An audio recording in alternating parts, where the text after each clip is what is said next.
Assalamualaikum warahmatullahi wabarakatuh. Halo sahabat kanal PD Islam.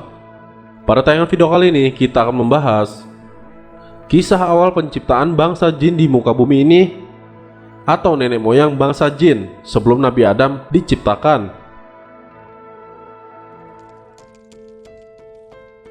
Sebagaimana kita ketahui, manusia berasal dari satu garis keturunan yang sama, yaitu Nabi Adam alaihissalam dan pasangannya Siti Hawa, sehingga beranak pinak dan menghasilkan keturunan-keturunan yang sangat banyak dan menyebar ke seluruh penjuru dunia ini dan terbagi dalam banyak suku dan ras manusia. Lalu bagaimana dengan bangsa jin yang hidup berdampingan dengan kita? Apakah mereka juga berasal dari satu keturunan yang sama seperti manusia? Sebagaimana sabda Nabi kita Nabi Muhammad SAW, jin diciptakan dari kobaran api yang menyala-nyala, sedangkan malaikat diciptakan dari cahaya dan manusia diciptakan dari tanah. Di dalam kitab ini dikisahkan bahwa 2000 tahun sebelum Nabi Adam diciptakan Allah Subhanahu wa Ta'ala, terlebih dahulu ia menciptakan jin. Maka Allah berfirman di Al-Quran, "Tidaklah aku ciptakan jin dan manusia kecuali untuk menyembah aku." Nah, di sana sebutan nama jin terlebih dahulu, kemudian baru manusia. Tandanya ada makhluk yang diciptakan Allah Subhanahu wa Ta'ala sebelum manusia pertama diciptakan. Kemudian disebutkan dalam kitab itu, jin yang pertama diciptakan bernama Sumya yang tinggal dan hidup di bumi kita. Kemudian setelah diciptakan, Sumya ini memohon beberapa permintaan kepada Allah Subhanahu wa Ta'ala. Yang pertama, semua ini meminta bisa melihat segala sesuatu di muka bumi ini, namun tidak dapat dilihat. Maksudnya di sini adalah jin itu dapat melihat manusia, namun sebaliknya manusia tidak bisa melihat keberadaan jin. Kemudian kepada Allah permintaan Sumya ini dikabulkan oleh Allah Subhanahu wa Ta'ala. Yang kedua, Sumya ini meminta apabila di antara kami ada yang mati atau wafat, maka jenazahnya langsung dibawa ke bintang surya, tidak dimakamkan di bumi, atau di bahasa sekarang bintang surya. Jadi ada satu kisah di sini, Nabi Muhammad SAW menyuruh Bilal bin Rabah untuk mencarikan sumur dan ambil air dari sumur tersebut, karena baginda waktu itu mau berwudu setelah jauh berjalan. Akhirnya Bilal menemukan sebuah sumur, lantas ia mendekati sumur tersebut untuk mengambil air di dekat sumur itu. Ada seseorang yang sedang berdiri, lalu Bilal meminta izin kepada orang tersebut untuk mengambil air. Namun, orang tersebut tidak mengizinkan. Kemudian terjadilah perkelahian antar keduanya, dan perkelahian itu dimenangkan oleh Bilal bin Rabah, sehingga lawannya tadi terbunuh hanya untuk mengambil air untuk Nabi Muhammad.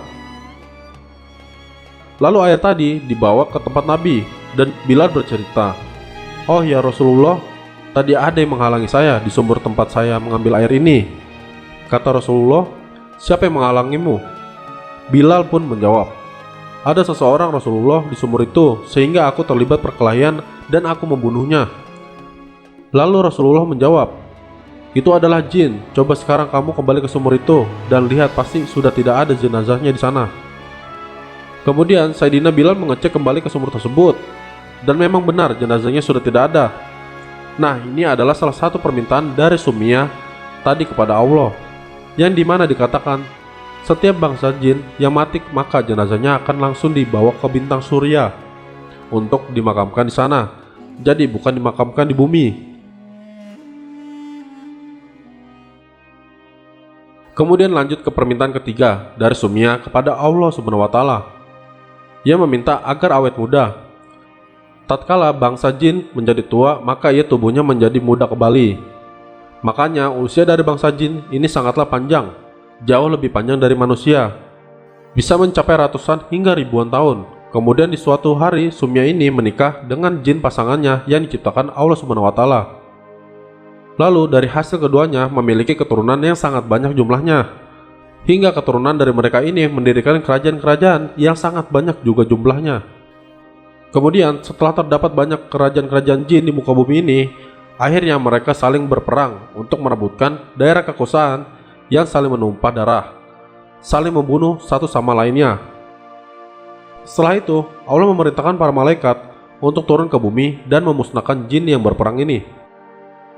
Akhirnya terjadilah peperangan besar antara bangsa jin dan para malaikat, sehingga dari hasil peperangan tersebut dimenangkan oleh para malaikat-malaikat, dan jin-jin tersisa dari peperangan lari ke pulau-pulau yang jauh. Wallahu alam.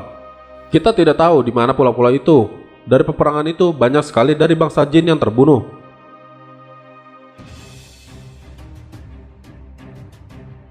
Nah, pada suatu ketika ada telur jin yang menetas, yang tak jauh dari tempat peperangan itu terjadi. Karena sebagaimana kita ketahui, cara bereproduksi jin adalah bertelur. Lain halnya dengan manusia dengan cara melahirkan. Tatkala telur ini bisa menetas dan mengeluarkan anak jin. Lalu ada satu malaikat yang iba dengan anak jin ini. Kemudian mereka tersebut meminta izin kepada Allah Subhanahu wa Ta'ala untuk mengasuh anak jin ini, dan Allah pun memperbolehkannya. Anak jin ini dibawa oleh malaikat ke dunia malaikat dan diasuh, kemudian dididik dengan malaikat-malaikat yang hebat di sana.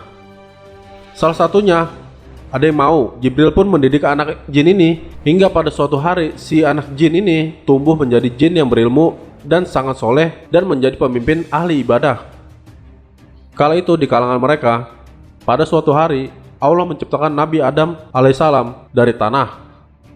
Lalu Allah memerintahkan kepada seluruh malaikat dan jin tadi untuk sujud kepada Nabi Adam alaihissalam. Seluruh malaikat pun sujud kepada Nabi Adam. Namun jin tadi tidak mau sujud kepada Nabi Adam alaihissalam. Kemudian Allah bertanya, apa yang menghalangi kamu untuk sujud di saat aku diperintahkan kepadamu?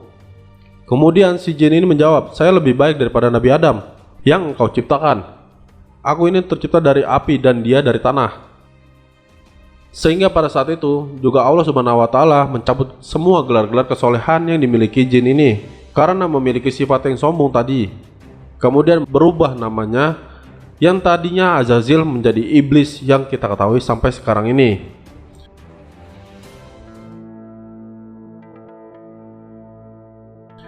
Itulah cerita tentang Sumia, nenek moyang jin pertama kali diciptakan oleh Allah Subhanahu wa Ta'ala. Semoga cerita ini dapat bermanfaat untuk kita semua. Apabila kalian suka dengan konten ini, kalian bisa like, komen, dan subscribe. Saya pamit undur diri. Wassalamualaikum warahmatullahi wabarakatuh.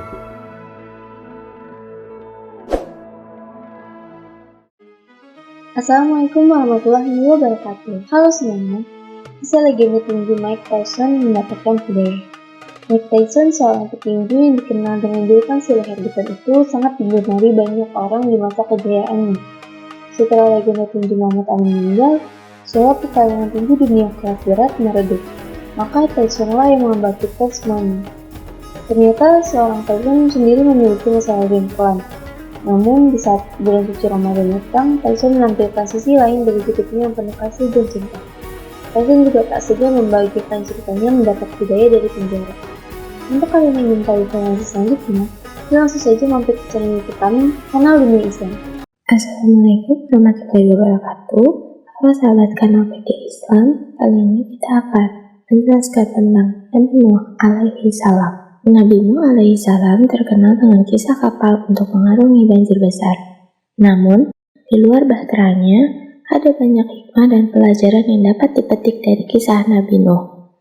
Nabi Nuh adalah nabi ketiga yang patut diimani setelah Nabi Adam alaihissalam dan Nabi Idris alaihissalam. Nuh merupakan keturunan ke-9 dari Nabi Adam. Nama Nuh berasal dari bahasa Syria yang berarti bersyukur. Nabi Nuh juga mendapatkan gelar dari Allah Subhanahu wa Ta'ala sebagai Abdus Syakur. Gelar itu berarti hamba yang banyak bersyukur sesuai dengan surah Al-Isra ayat 3. Demikianlah informasi ini kami sampaikan. Untuk tahu sejauh lebih dalam kisahnya, yuk langsung aja pindah ke channel YouTube kami, Kanal Pedia Islam. Assalamualaikum warahmatullahi wabarakatuh. Halo semuanya. Negara dengan pertumbuhan populasi muslim tercepat.